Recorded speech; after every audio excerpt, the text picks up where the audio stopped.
Ladies and gentlemen, welcome back to another episode of Don't Sleep on the Couch podcast. I go by Cash, a.k.a. Exec P, one half of the DSC. My man, Mr. Prez, couldn't be here this week, but he's safe and sound. It's for a good reason. Got into some things as far as at the Atlanta airport active shooter. So thankfully and prayerfully, he's all right. He's on his way back home to Orlando. So everything is all good. Everything is great, and especially in light of what's been happening out there as far as just in the area and what we cover as far as hip hop, you know, rest in peace to Young Dolph and things like that. You know, things could change at a blink of an eye, and I understand that. So he'll be back next week or the week after, just kind of shaking that off and getting his thing back together with his family. So, but that's where we at with that. But today we have a very dope lyricist, and that's all we bring on the podcast. That's all we bring on the podcast. But today is extra special. It's extra special. I found out about this guy from Big Ghost. I follow Big Ghost, Conway, and all the different projects that Big Ghost has had in the past. I rock with, right? But this time, a guy came on, and some of his very first words was talking about being from Quincy Street. And if y'all don't know, I'm from Brooklyn. Hardly home, but I'm always repping. But when I heard that, I don't hear that block a lot mentioned. So when I heard that, I definitely tapped in. And if you're wondering who's on the pod this week for episode 135, without further ado, it's Eddie Kaine. Yes, sir. Good, man. How you doing, man? Cash, man. I'm good, man. Thanks for having me, man. That was a beautiful intro, bro. Hey, no doubt, man. How's the love been so far, man?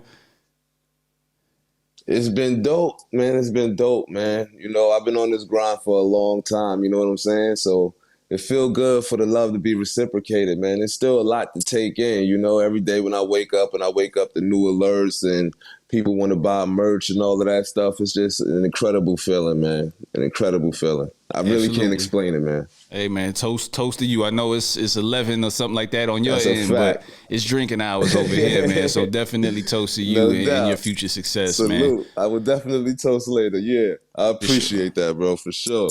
For sure. So I told people a little bit about where you from, but can you give them a little bit more of an introduction? Because I know you much more than just being from Brooklyn and how you got your start. Yes, sir. And you've have a couple mixtapes, a couple projects out there. So let the people know who you are before we get into the interview portion of this thing. Yeah, no doubt, man. So Eddie Kaine, man. Long story short, I was born and raised in Bed-Stuy, Brooklyn. I was one of those kids, man. I was one of those ones that was outside watching everything that the older cats was doing, you know what I'm saying? And by the time I was old enough to do so, I learned my lessons out there. And I've been doing this music thing since a young boy, you know what I'm saying? And I just stuck with it, you know, by the graces of the gods, you know, and I just stuck with it. And everything is all coming together, man. I just been working hard my whole life, man. And I kind of felt like this was always the plan, you know, to just put on and tell my story. And I'm in a position right now to where everything is clicking, and the most unbelievable feeling about it is it's nothing fabricated, man. I'm just telling people my story of a young kid growing up in Bed-Stuy, Brooklyn, just showing them, just letting people just trying to paint a beautiful picture of everything I saw, the good, the bad, and the uglies of being raised on Quincy Street and running through these Brooklyn blocks, man. That's me that's me in a nutshell, man, for sure. For sure, man. But you did leave out some musical roots, man. Your pops was a DJ. Mom sung in the choir. For sure. Yeah. Tell us a little bit about that coming up. We could get to that. Yeah, so that's in the household. You know what I'm saying? As far as home, you know what I'm saying? I was raised in a crazy musical household, man. My mom was in the choir. My mom had me in church every Sunday. She had me in the choir at one point in my life. You know, I used to really watch her just sing and harmonize all day. She did it I watched her do it in front of the congregation. I watched her do it in front of us at home. So that's what I feel kind of gave me my, you know what I mean, my push to always want to be on stage. And my pops was just super gritty, man. My pops did any block party, man, any party in the hood. You know what I'm saying? It didn't matter. My pops was real popular for just bringing his speakers outside and just going crazy. And if he had a gig, he did it. And I used to be going through his records. I used to want to, you know what I mean? I always used to want to scratch because that's the shit I used to see. But he really, you know what I mean, taught me the ropes and was I forgot the damn name of he was showing me everything, all of the machines and all that back in the day. But that's Pop Dukes.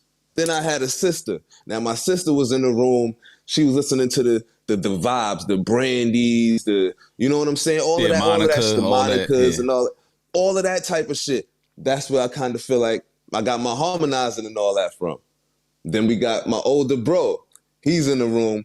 I was in the room with him. We had the bunk joints. You know what I'm saying? Capone and Noriega, Mobb Deep, the whole Queensbridge shit and all that. My bro was on it heavy. You know what I'm saying? So I was just young, running from room to room. And every room I go into is just vibes. It's just good music. And that's all. That's what really kept us together. You know what I'm saying? When it was quiet in the house, it was boring. It had to be music. It had to be vibes. And that's what kept the spirit up. You know what I'm saying? So being raised around that, it's like, you know what I mean? You really have no choice but to tap in at some point. That's crazy, man. Feel like we lived the same type of childhood, man. Right down the block from you, same thing was happening. My pops would, he don't care how loud his music is. We in that little tiny house, you know, right by Mount Calvary, and it's just everything, man. Everything is going, and same thing. DJ, and I'm sure he did whatever he needed to do, slang CDs. And heard the music bumping. You probably have walked by a few times, and I know it. For sure, that's dope. Our fathers probably know each other and everything, man. Probably. What was his DJ? What was his DJ name, bro? Yeah, Small World. It was DJ. Yeah, it was DJ Dumal. He used to DJ with DJ Clyde. If you remember when MTO, when they was running around, they was DJing in the hood and stuff. He was DJing with him, but he had different joints all through. He always used to switch up, but. I'm gonna find out from him what his man. I know it was DJ Dumal at some point, you know, because he was, you know, he's a 5%er. But I'm gonna find out what he was going by when he was, you know, I was a young boy, but I'm gonna find out for sure. Because I know it's too close. For sure, yeah. My pops did it from Coney Island, then they moved to the Sty, and then he kind of kept it going, and then gave it up. He was just enjoying himself the other day. I saw him on a reel doing some mixing, and he was rapping. It was crazy, man. But he's still on it. He still love it, man. He still love it. He's still DJing from time to time. So the musical thing, I can identify. The passion never die. It don't. For sure. Who says it has to? But yeah, man, it's crazy how that comes together, man. With just, you know, the pops and the influences at home determining what you do in the future. But that's not all, man. I heard you had some hooping background there, man. For sure, man. I was hooping hard. That was because of the older bro. Once again, you know what I'm saying. He was playing ball. He played for Boys and Girls High School. You know what I'm saying, and he was running around in all of these basketball hood tournaments. Had me playing in Brownsville as a little kid. Had me playing in all of these different areas. You know what I'm saying, in Brooklyn, and yeah, I can kind of say that was also like a natural love that I just instantly grew, just being in a room with him. And, you know, he used to just study basketball tapes hard, man. But yeah, I did the same. And I played in high school, made the All-Star game, made the All-Star team for the league there, played in junior high. And I went to Paul Robeson High School, and that's where it kind of got a little rocky for me. You know what I'm saying? I went there to play, and my year, it wasn't going so good. I kind of got caught up in the streets at the same time.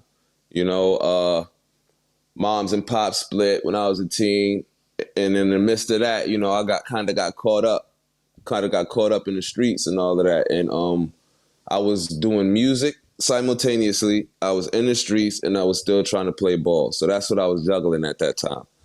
And I was supposed to get a safety. My first of all, my whole junior year, I didn't go. I didn't even go to school. I was on the block. So when I came back to Robeson, this is when I didn't know. I was so dumb and naive. I didn't know, like, every class you had to pay back. Like, you know what I'm saying? You had to give them credits back. You know what I'm saying? So when I got there, I kind of came back and had to do my 11th grade year again. So the coach there, you know, Larry Major, he was coming back because he took some time off, and he was coming back to the team or whatever, and he wanted to take a couple of guys. and transfer to another high school, Acorn and stuff. So it was me and a couple of other cats. And this is what I basically considered to be, you know, my last run at the time. I was really giving it my last push, like, all right, maybe basketball is it. And I was getting my safety transfer and everything was all good. My coach got into some legal issues, and rest in peace, Larry Major. He ended up committing suicide. You know what I'm saying? In the midst of all of this. So I dropped back out. I dropped out of school again. I was like, fuck that. Like, it wasn't meant. It wasn't meant, you know? And I had in my mind that I was going to stick to the music at that time. Now, Pops left. I'm doing what I do to hold moms down and make sure moms are straight in the crib. I'm feeling like shit, bro. I'm feeling like shit. Like, yo, nah, man. Like, my moms used to see me come in the crib with hundreds and 90s and 80s, man. Like, I could do this shit. You know what I'm saying? So I gave it another shot.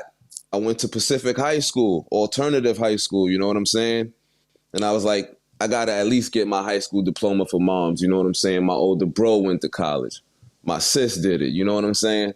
I was like, I gotta at least get my high school diploma. So while I was there, it's funny that I was going there and my mom was so trapped up on, like, you know what I mean, caught up on music and the streets and shit that I really just wanted to stick to music. But through Brooklyn, when the team was ready, when I came there, the coach, he made me try out in Tim's. I tried out in Tim's.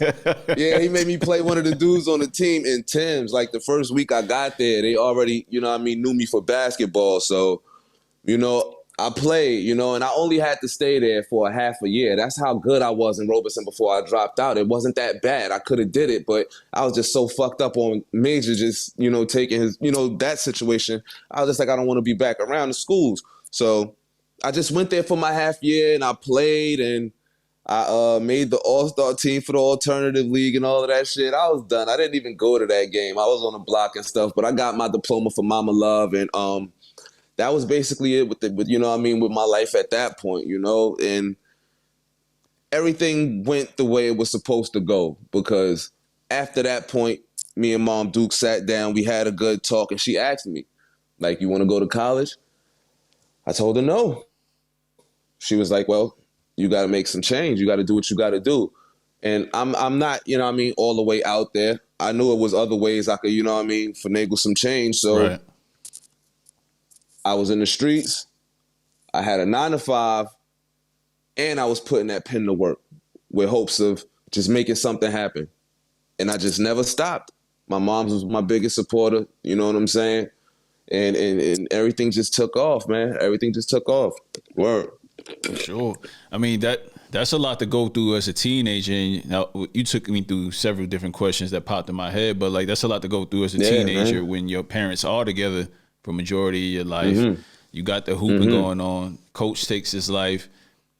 Not a lot makes sense to you at the time. It's a lot more too, but just that alone, it's crazy, man. It's crazy, you know, having that big family picture. And one of the things that I really don't talk about that I always think and was like, shit, like, you know what I mean? I never did take it for granted. I remember being a little kid and talking to my homeboys, and when my pops used to come get me from school and they ain't had no fathers, and I used to be like, what the fuck? Like, it used to be like mind-boggling to me. Like, you know, I got Mom Dukes and Pops at home, and it was ceremonies and I see only they moms coming. I got my whole family.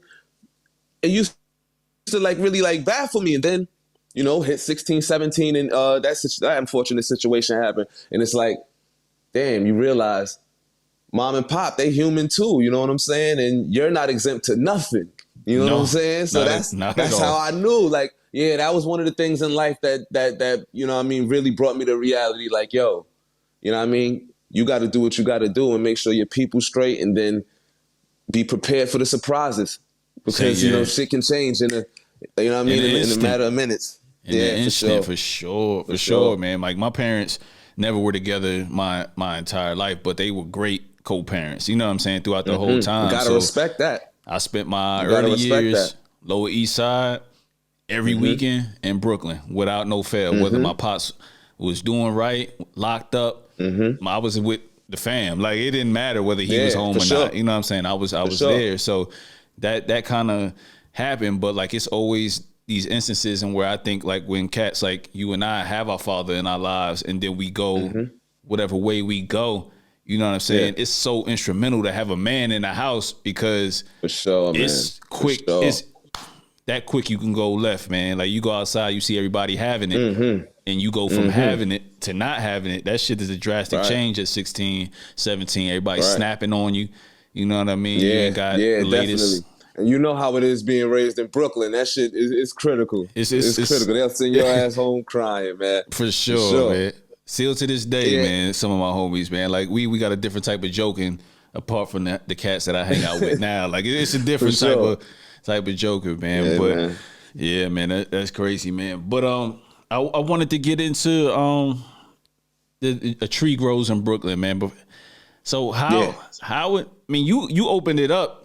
How in the fuck do you get with Big Ghost? Like you said it yourself. How does that happen? Because you go from putting out some quality material. I had to dig back, you know what I'm saying, just to do my homework and see what you've done till then, and it's been good. But as you've noticed, it's been a lot of love now at this point when he's put his arm around you, so to speak. So how the fuck did you meet him? How did this come to be? So, man, shout out to BG, man. Shout out to Big Ghost. Till this day, man, I'm just forever thankful, man. He reached out and he was watching for a minute. He followed me on IG and, you know, of course, probably through mutual people that we was working with before. But I did a verse. He hit me out. He hit me up to do a verse on the Posse Cut for UFO Thieves project. Their project together, the Ghost of Ibiza. So I worked with Ghost before. He hit me up to do a joint with him and Rim, and it never came out. So when he hit me up with this one, I was like, I gotta make sure I go crazy on it. I gotta make sure I go dumb. I gotta make sure it's a verse that bring people back. So I really, you know what I mean, consider myself to have went in on that verse for Phoebe, and it served its purpose. Ghost hit me up and he was like, yo, man, people keep hitting me about your verse. Everybody like your verse, you know, and we just started talking and the bond kind of formed like since then because he told me, you know, maybe we should do some work in the future, but it wasn't like, yo, we're gonna lock in and do an album right then and there. So I was like, all right, cool. And every now and then we'll comment on each other's posts, just support each other, just do this and do that. And he was like, yo, I want to send a beat pack your way. And it was history ever since, you know what I'm saying? And me and him grew a strong bond from doing that project. You know, that's the first project that I actually, in my life, took time off to build for a project. You get what I'm saying? Like normally, absolutely. Normally I'm just living and I'll go and I'll write my songs simultaneously and boom, they'll come out. But it's like, all right, he got me the beats. I'm going to take a whole year to live my life and go out there and just talk about everything that happened within that year. And that's exactly what's on that project. You know what I'm saying? And that was my first time ever doing it. And it came out, I was as anxious as anybody can be. You know what I'm saying? This dude done dropped projects with Conway, Griselda, this, that, you know what I'm saying? You damn right, you had a lot to live on. Quincy Street. You know what I'm saying? Listen, sweating bullets. So I was just real anxious about the project and hoping it was a short shot, and it fucking hit, man. Our vinyls and our different variants dropped. We had 4 different covers. They sold out in 35 minutes. People was hitting me back instantly as soon as the project dropped about which songs was their favorite. And I got a couple of, yo, this is my album of the year, album of 2021. And then I got a couple, yo, this is my best project that I ever heard with Big Ghost. And that shit alone, you know what I'm saying, just made me feel good. You know what I'm saying? I was just like, all right, cool. You ain't gotta compare it to no other Big Ghost projects. You enjoy it, cool. I'm good. It served its purpose. You know what I'm saying? So, boom. That's really how that came about. Sure, yeah, I'm familiar with his work. I'm not saying I listen to every single project. I'm not gonna get on here in front and fake jacks at all or whatever. But like the people that I'm aware of, the Ty Ferris, you have Ty Ferris on there. He has a Conway you mentioned, Rand. That's my bro. They just dropped one. You know what I mean? Like you had a lot of features on here. UFO Fev, if I'm saying his name correctly. Yeah, Fev, my bro. Fev, my bad. Vic Spencer, Sky Zoo, Easy Money, like. You got a lot of spitters. I'm familiar with Vic Spencer, Sky Zoo, and Ty Ferris. So Do you have a relationship with them prior to Big Ghost, or is this just all something that just kind of came together for this project? Yeah, definitely.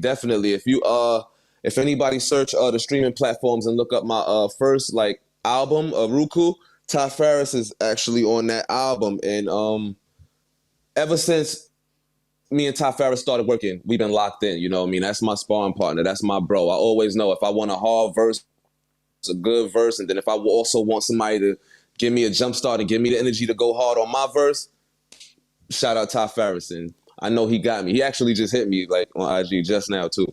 Funny. But I knew Vic, you know what I'm saying? I knew Vic through Rim, and me and him started building. He did some work with Sean Price in the past, and you know, I'm real good with the family, and that's how me and Vic got cool. And you know, I did some work on Feeve project before. But yeah, all of those people were handpicked. Big BG asked me if it was anybody I want to get on my posse cut, and all of those people were personally handpicked, you know what I'm saying? Wow. Sure. You mentioned Vic Spencer and his affiliation with Sean Price. So I seen you like just as I was researching, I saw a lot of videos that had Duck Down. What's your affiliation with that team? Yeah, that's just fam. That's just fam. You know what I mean? Shout out to the family over at Duck Down, Bernadette Price, my brother Rim. You know what I'm saying? They good. You know what I'm saying? When I first came in and I was just running around the city and doing my shows, you know, that whole family just welcomed me in with open arms. And I actually grew up right around the corner from Tech and Tech from Smith and Wesson. So everything kind of just, you know what I mean, just meshed. It was meant to happen, you know? For sure. Wow. Perfect. That leads me right into just some of my favorite tracks on The Tree Grows in Brooklyn. And that's one of the tracks in where it's called, for everybody that's listening, All Wrong plus Bucktown featuring Rim, who you have a great chemistry with, by the way. Shout out to Rim as well. Like he's dope. I had no knowledge of what he did and his work, but I had to follow him as well and start listening to his shit because he got one of them unique voices. You know what I'm saying? So guys did the back-to-back thing, the Jada Kissin and Styles P for those in the know thing, man. Is that just what you guys do just from working together so much? Yeah, man. We coming for that title. I'm not even gonna lie. You see how automatically off top, the back and forth, you just knew all right, Kiss and Style. We coming for that title, man. And if possible, sometime in the near future, I would definitely love to get like a battle of some sort of because we got enough of those. We cook up enough of those. That's me and Rim, man. We sit there and it just flows like water. And those two tracks are a back and forth joint. Me and Rim have a whole album together where we have another back and forth, a video for it and everything. But it's just like, until this point in time, I can tell you and he can tell you himself, we did not sit down yet and really like, all right, bro. All right, so you said this, so you said, no, it just flows like water. You know what I'm saying? So people are going to get a lot of those because me and Rim, we do those back and forth joints effortlessly, for real. Yeah, one thing I like about that song, man, is like the beat change. And always when I'm listening to dudes from New York and just not being home enough, I need to feel like I'm home. I need to feel it. And y'all was spitting. I like the first beat, great. But then when he swapped to the Bucktown, Bucktown salute joint. Oh man, it took me back. So I was like, man, not only are you a writer, and not only do you keep it current, but pay homage to the past. Of course. Like you really give it up for the past. And that was one of the ones where you just got to be from Brooklyn to know, or just be a fan, you know, of Duck Down and just their lineage. I was just telling my man the other week that like, yo, Buckshot is just, he don't get spoken about enough. You know what I'm saying? And Sean Prices and you mentioned Tech, like it's just the whole Duck Down team. Yeah, Smith and Wesson and all of that. Yeah, man.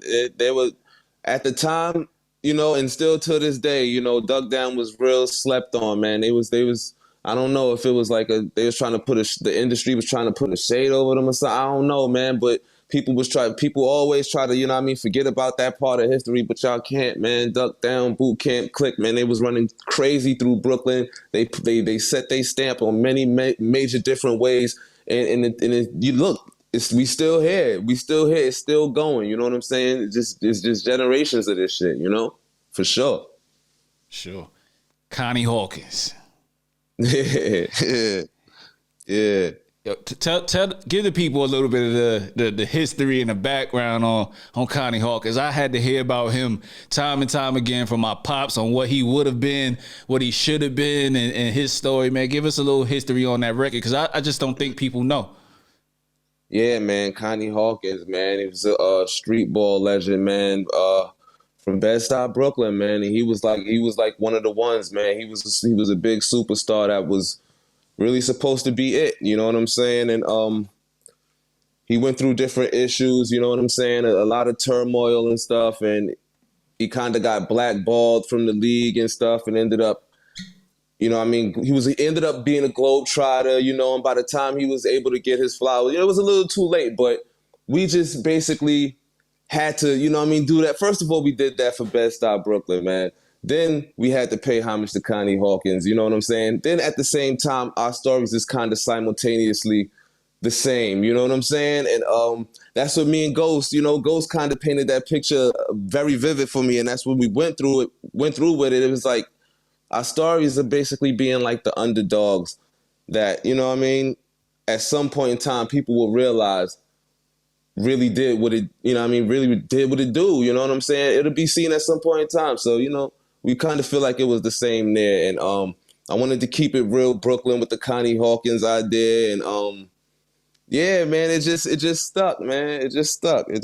I appreciate Ghost for that. I can't take full on credit for that. You know what I'm saying? He brought the name up. Like, I know the history of Connie Hawkins and everything, but the record was finished and we was like, yo, what we gonna call it? And then when we was talking about it and all of that shit, he was the one who was like, yo, you know, y'all stories are kind of really similar. I don't consider myself an underdog. I just consider myself working. You know what I'm saying? So for somebody, it would take for somebody to be on the outside looking in and tell me, yo, man, you slept on, bro. You know what I'm saying? Like, you should be here, or you were supposed to be here already. Or this. So hearing that from BG, I was like, you know what? It's a go. It's a go. I think it's consistency, though. Like, you know what I'm saying? Like, if people say people were slept on, you could be slept on, but I think the ultimate goal from people like you and other people that we interview, you know, I think it's just the love for the music and to want to be able to make a living doing what you love to do. And as long as you do that, I don't think most people that's on this couch and interview with us, that's really what they care about, is to be able to make a living and do their thing. You know what I mean? Yeah, for sure. I was doing it before it was, you know, all right, the thing about it is I'm happy that I can make a living off of it today. But what I want people to know is this is passion. You know what I'm saying? I used to sit in the crib and put the spitballs in the regular cassette tapes and record, you know what I'm saying, with the broken headphones as my microphone piece just for fun. You know what I'm saying? It was just something natural. If I wouldn't have never clicked with my music, I would always probably still record, just because it's like my getaway in life. Like, I don't care. If I wouldn't have never, you know what I mean, started buzzing, I'll probably be 50, 60 somewhere with a recording studio in the basement, an old man that'll, you know what I mean, have any up and coming artists want to come through. And that's the type of, I just love hip hop and music in general so much, man, that it's like, it's the icing on the cake to actually make a living off of it, you know. And I'm blessed. I got a whole family at home, so people know I'm not doing this for. And I don't care. I wear my ring and my viz and all that shit. I ain't doing this for no hoes. I ain't doing this for no bottles. I ain't doing this for none of that shit. You know what I'm saying? I'm doing this for the love of hip hop, and I'm doing this because I know it's people out there in the world that can hear my story and it can change lives and it can motivate them, because I didn't have nobody to motivate me. It wasn't always, you know what I mean? I didn't always have people to motivate me. I want to be the person to always, when they pop in them headphones, I always give them some shit that'll make them feel like, you know what, fuck that. Kaine did it when ain't nobody was, you know what I mean? I'm going to do it too. And that's all I'm good with. That's all I'm good with. So I'm happy that I can make a living with it. And I'm so blessed about it. And I really appreciate it. But I'm going to do this shit forever regardless, you know? I love it that much, the consistency is paying off. And I tell people all the time, man, like, I've been away from Brooklyn for 20 years, military moved, all these different type of places. But the one, it's like a few things that kind of determine whether people going to rock with you. They may not rock with you right out the gate. You got to put in that work. You got to put in that pain. It's not necessarily given to you. The people closest to you might not rock with your music. They want to see the finished product. And then you can't even be a hater when that happens and they start to show love. That's a fact. Because that's a fact. Yo, I want to see what you do at the end of the day. I want to see if you keep at it when nobody else is listening. Do you still continue to go right? Do you still continue to go better, get better, live life? Do you take on a second job or whatever else you do in the street? Whatever you got to do to make it happen, do you still make it happen and have that love for it at the end of the day? And I think people could tell how you rapping. You took a whole year off.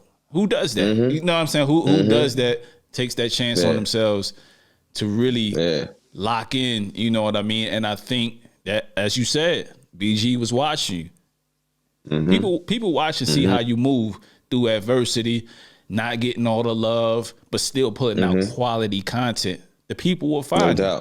The people will find you. Fortunately, I found you as far as, you know, the Big Ghost affiliation, but hey, man, it took time for you to get to that point. You know what I mean? Of course. It's a billion rappers out there. You can't blame me. I'm from Brooklyn. I try.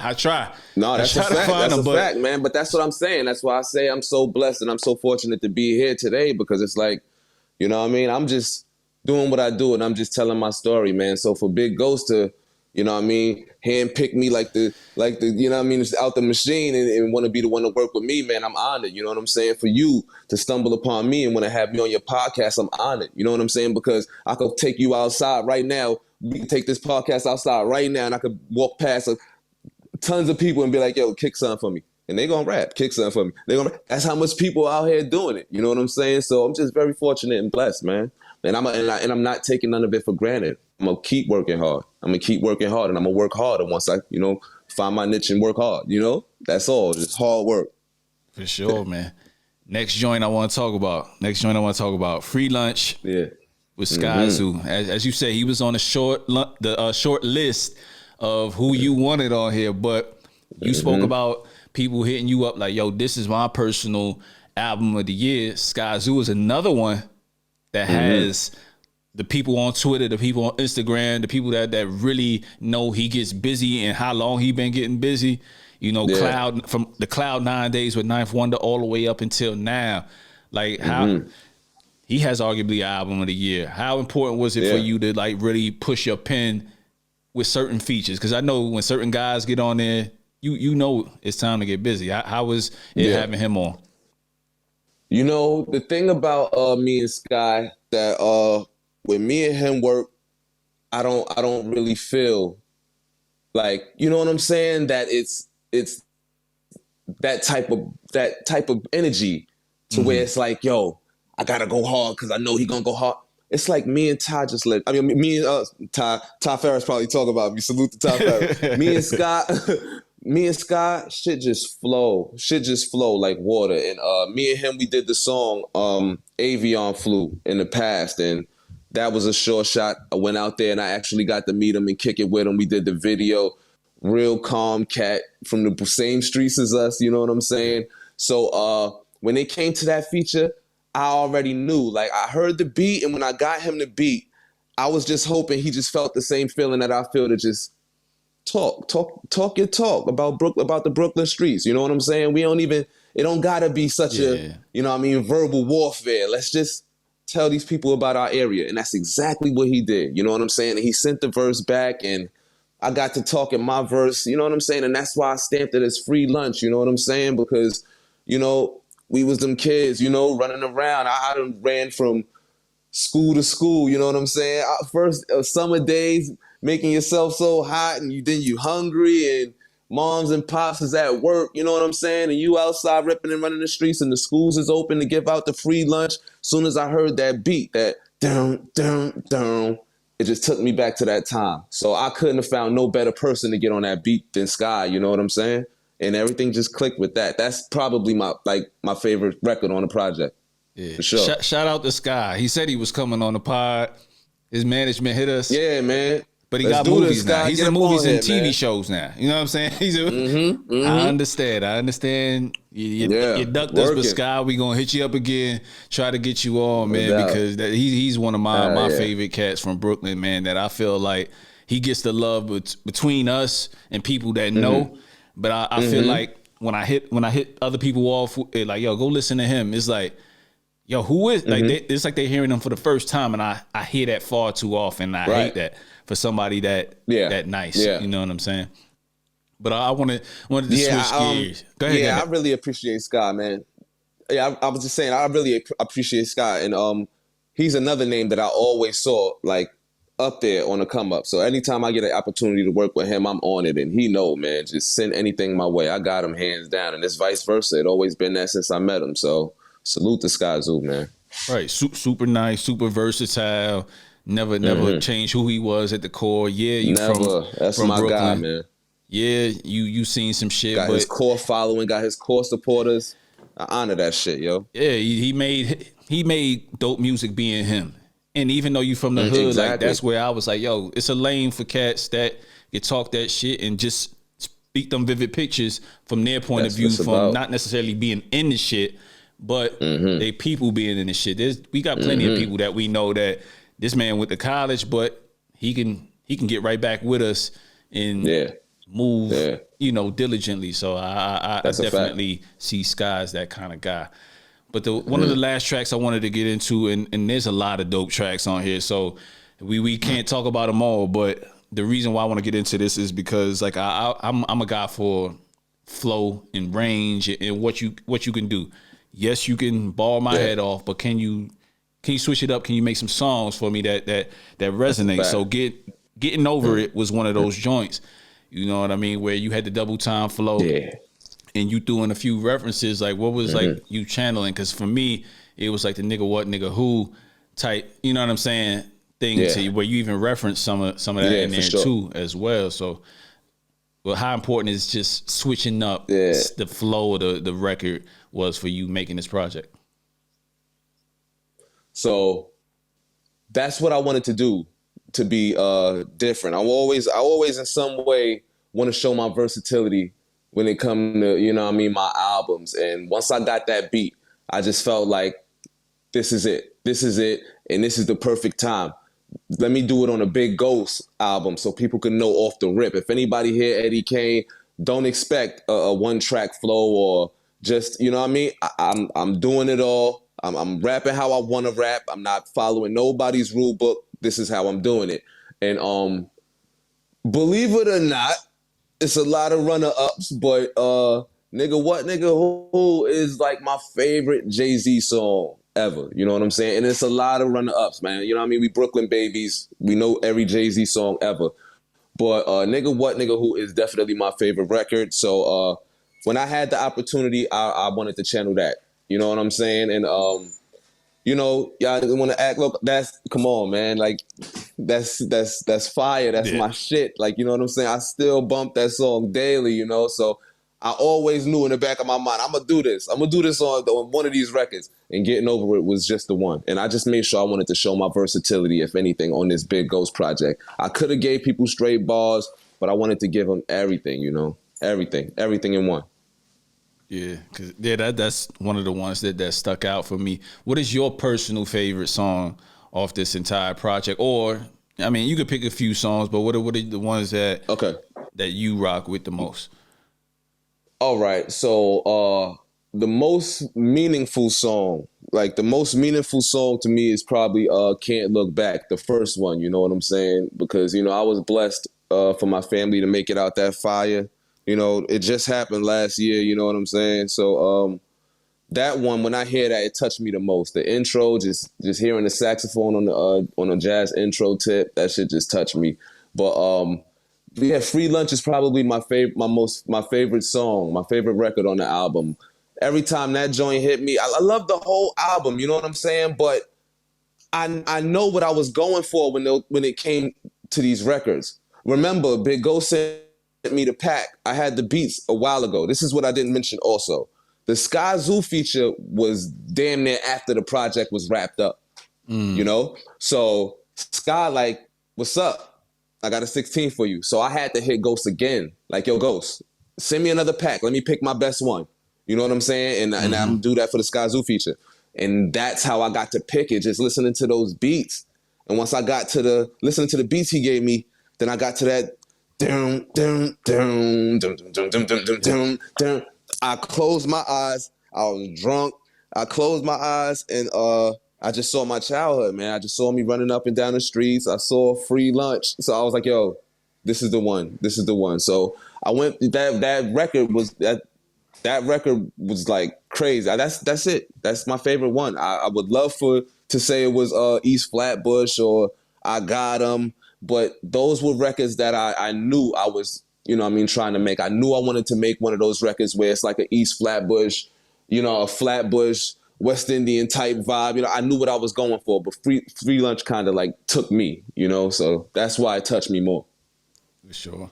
I could definitely see that. That the opener, man, Can't Look Back was just, it hooks you in from the very beginning, and it's nothing overly, how can I say it? It's not overly produced. It's just, you telling your story and just giving us a nice opener.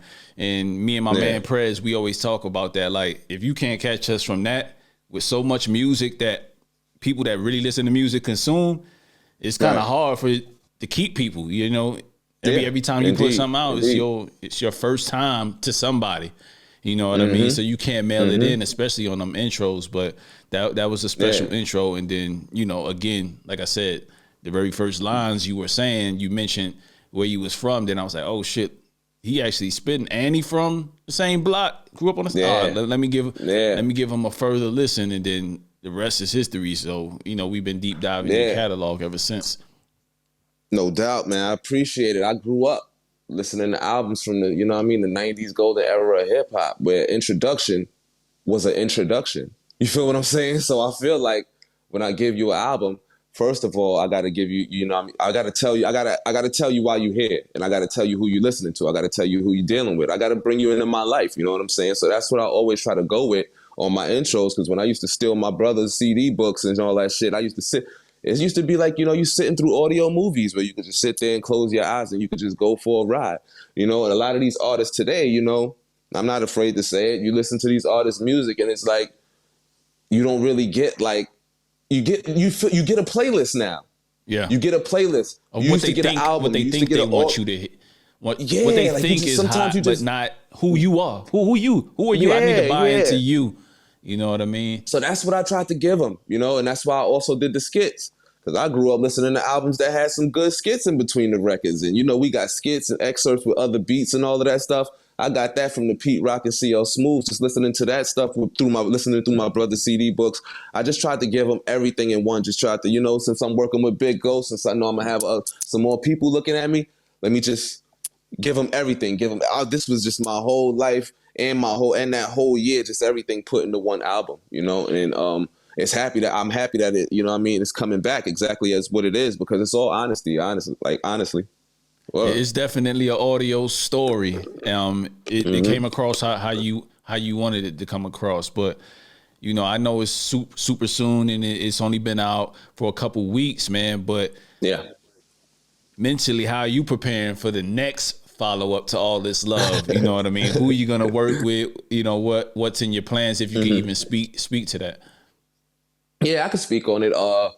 Plenty of producers have been reaching out, and I can do another project with a set producer, but what I feel would be dope right now is you have the album, you know what I mean, with me and Big Ghost as a team. I feel like my next project should be mixed production. So what I'm doing is right now I'm just getting packs and just listening to beats from, you know, all of the up and coming underground producers and the producers that's in my circle, and I'm gonna just pick the best joints and I'm gonna just get to work. I'm back on my honesty vibe. I'm not gonna I'm not taking no year off. I'm not doing that anymore. You know what I'm saying? I also feel like I have to, you know, show my consistency as well. I don't want to give people I'm not giving people no half-ass music. So I'm not saying I'm gonna be dropping like this. Nah, but I am gonna try to be a little more consistent with it, and I'm trying to line things up for probably like February, March to give people my next project, and it's just gonna be some dope beats from a bunch of producers, you know what I'm saying? And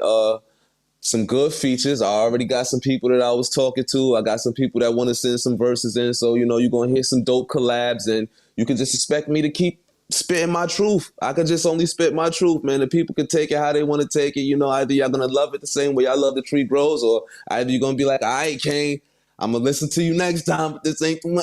It is what it is, but I know I'm giving y'all honesty. I ain't sitting in there writing no bullshit, and that's what make me feel good at the end of the day, that I know that I ain't going in the booth just saying the first thing that come to my head and all of that. I'm sitting here giving people my life, so they gotta really take it how it come, you know?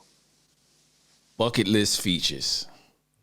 Who are some of your bucket list features, or just some features that are within your grasp right now that you would like to speak into existence on a future project? Yeah. So I know I ain't gonna get my whole verse for this project, but I'm gonna get my J verse. I'm definitely gonna get a J verse. I know that already. I want to work with Ghost. I want to work with Ghostface. I want to work with I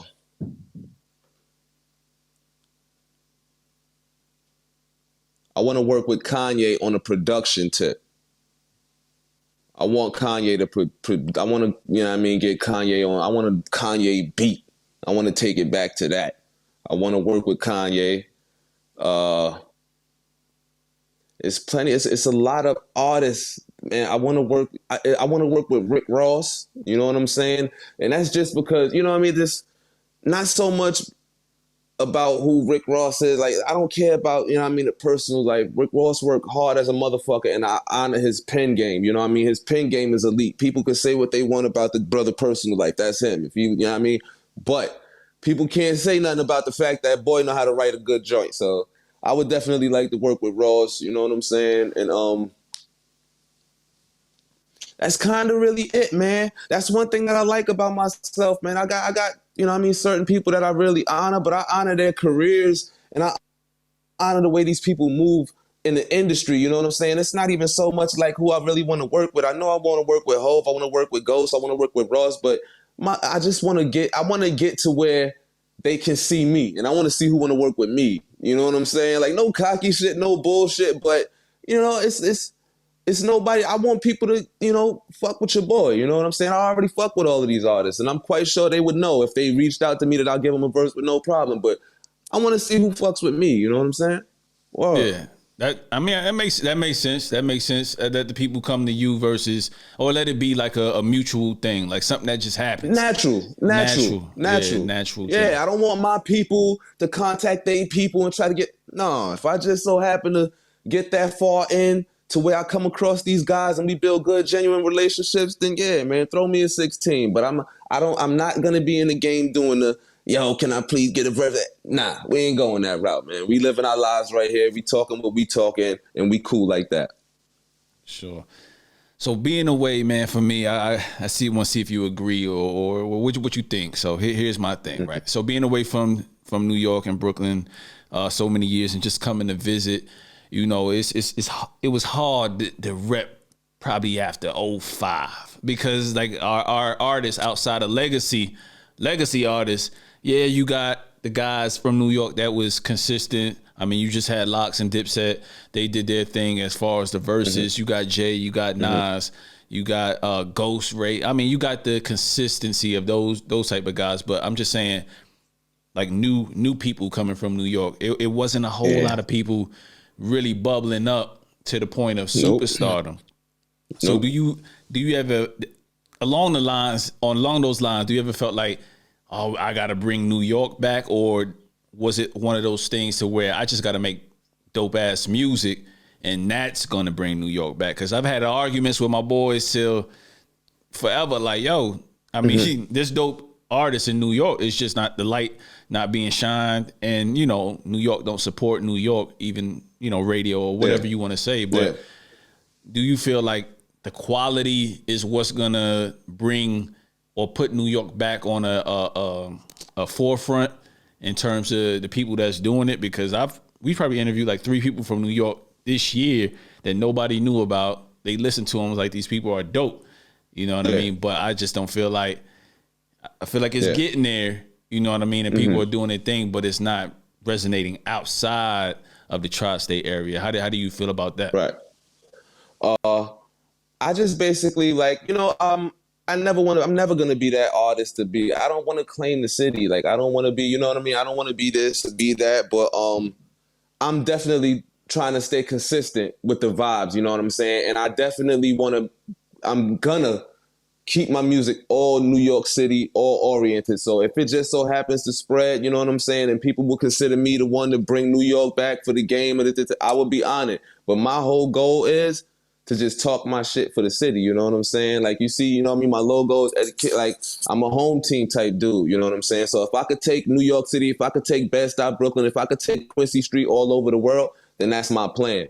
But you know what I'm saying? Like, hell yeah, I'm gonna just stay consistent. It is what it is. I'm not going up against nobody up there. You know what I mean? If you feel you could bring the city back, do it. If you feel you could bring the city back, do it. But I'm over here doing me. And if it just so happen that I bring the city back, then it is what it is. But I ain't gonna stop, and I'm gonna always be a home team rapper for sure. Sure, I can appreciate that answer. Just do the work. Do the work. That's what I would say to people. Do the work. Do the work, and then if people don't crown a classic, you know, the people crown a classic. You can't say your shit is a classic. You can't do that. You can't do it. Yeah. So it's one of those things. So I'll ask the obvious though. So before we let you roll out, man, I'll ask the obvious and a few other questions so we can get to know you a little bit more. You got the Knicks logo. Is it the Knicks or the Nets? It's the Knicks, man. It's always the Knicks. Sure. I want to explain though. You know what I'm saying? I remember when they was first of all, you know what I mean, the Nets from Jersey, man. I remember when they was building the Barclay and all that stuff. You know what I'm saying? It's like, you know what I mean? I'm a loyal dude. I'm a loyal dude, and I'm blue and orange to the core. And I actually live like 10, 15 minutes from the Barclays, but you know what I mean? We just got here. I'm always still repping Brooklyn too. This is home, of course. But when it comes to this basketball shit, it's Knicks forever, man. It's always gonna be Knicks forever. And then still, looking at Brooklyn today, I appreciate KD. I appreciate James Harden. I appreciate Kyrie. But look, man, like, are y'all here to stay? Like, you know what I'm saying? Which, like, it's popular right now to be. I don't feel I'm not the connection. lying. It don't. I just did a vid in front of the Barclay, and it's like, shit. Like, you know what I'm saying? All right. This is lit, you know what I'm saying? But it still don't feel like, you know what I mean? Yo, these guys right here, we got KD, it's just, I don't know, man. I'm in New York, man. I'm keeping it all New York for life, man. Right. I hope we keep the Barclay, man. That shit felt like it felt like this shit could be here today and gone tomorrow. I'm looking back at this shit like it's like a building, man. Right. Like, I don't know what they gonna do with this shit. Well, but it is what it is, man. Blue and orange, baby. Like I said, I got love for them for being in Brooklyn and for them, you know, for having a team there. But I just think, man, I'm a glutton for punishment, man. I love the Knicks, man, and it is what it is. Yeah, it is what it is. It is what it is. Word. Outside of rap, man, who are you listening to?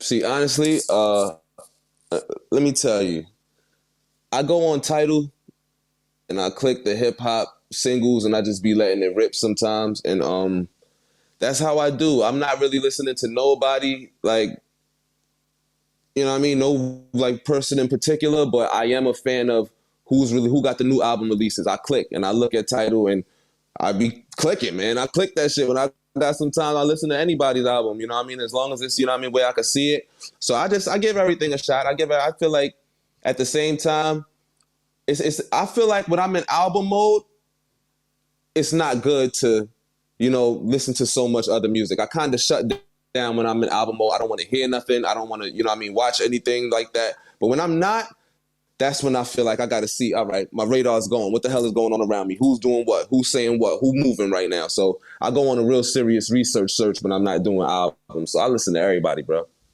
I could respect that. I could respect it, man. So last question before we let you out of here, man. Top 5 Brooklyn MCs. Yeah. All right. Boom. Big. Sean Price. Jay-Z. Fabulous. Big Daddy Kaine. It's my top 5. Damn, he had those on deck, man. No hesitation. Yeah, got to keep the clip full, man. These guys right here. Now, I know everybody. If people hear that, there's a lot of arguments, a lot of names that they would throw out. I love everybody, every Brooklyn artist I paid attention to and studied. But these 5 guys are, if you can put all these 5 guys in one, they all have a part of me. They all made Eddie Kaine. I listened to a track. It's a track or more from every one of these people that changed my life and made me who I am today. So that's why I consider those 5 guys. Ladies and gentlemen, that's Eddie Kaine. A Tree Grows in Brooklyn with Big Ghosts. Out now in stores. Go check out the merch. Where can they find the merch? Where can they find you? Just let the people know a little bit with your social media, man, before we let you out of here. All right, so my social media, my Twitter and my IG is @_Eddie Kaine. You know what I'm saying? And I'm still making my transition. I'm fresh out. You know, I got the website popping, eddiekaine.com. But as far as the merch, you can order the merch directly through DMs. I'm you know what I mean, get it to where you can order straight off the site, but y'all got to give me some time with that. If y'all want to order some pieces, I got everything on the page, and y'all could just hit me in the DM. But eddiekaine.com, always updated, and @_Eddie Kaine on Instagram and Twitter. That's where your boy is at, and the work is consistent. So follow me there, stay in tune, and I got you. Sure. Make sure y'all check it out, man. And again, once again, man, before I leave, man, shout out to my man Prez. He couldn't make it. He is safe. He is good. Prez. So all is good, man. He'll be back in a couple episodes once he's able to kind of recollect and get back to business, man. But this is episode 135. I'm Cash, aka Exec P. You know, spread love is the Brooklyn way. I'll leave y'all with that. Yes, sir. Yes, sir. All right, peace. Cool. All right, man. This joint to be out Tuesday. All right. No doubt. So, Yo, Cash, man, I really appreciate you, man. If you want me to do a drop anything, Don't Sleep on the Couch podcast drop, just hit me up. I'll send you voice note, whatever. You got me. I'm going to follow you back right now. We locked in. Just let me know what you need, and I got you, bro. I appreciate it. Yeah, I got you. I'll send you a few. What's the easiest way to send you clips? Because I go crazy on the promo throughout the week. So I'll probably promo it like 2 or 3 times throughout the week. So I'll send you a long version. You'll get the YouTube. I'll hit you. I'll just keep you posted. Yeah, you can send it through DM. Yeah, DM anyway. Just hit me through DM and we rock it. However you want to send it. We could do the number thing. We could do emails. However, bro, I'm here. We locked in. Right. Cool. Damn, what they do on Instagram? They do that shit where you share shit together now or whatever. So I'll just collaborate. Sure. That collaborate shit on Instagram. So all right, yeah, I'll do that with like a 3-minute clip, and then we'll keep going throughout the week, and then we'll kind of go from there. Why not? For sure. Why not? All right, man. All right, bet, man. Be easy, man. Enjoy your Sunday, man. No doubt. Peace. Hold it down, bro. Peace. Yep.